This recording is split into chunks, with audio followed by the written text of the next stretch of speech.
सघोषोधार्तराष्ट्राणां हृदयानि व्यदारयत् नभश्च पृथिवीं चैव तुमुलो व्यनुनादयन्।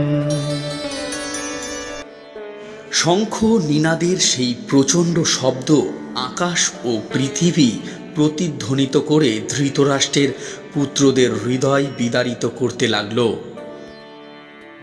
ভীষ্মদেব আদি কৌরব পক্ষের বীরেরা যখন শঙ্খ বাজিয়েছিলেন তখন পাণ্ডবদের বুক ভয়ে কেঁপে ওঠেনি, কিন্তু এই শ্লোকে আমরা দেখছি পাণ্ডবদের শঙ্খনাদে ধৃতরাষ্ট্রের পুত্রদের হৃদয় ভয় বিদীর্ণ হল। ভগবানের কাছে যিনি আত্মসমর্পণ করেন তার মনে কোনো ভয় থাকে না, চরম বিপদেও তিনি থাকেন অবিচলিত।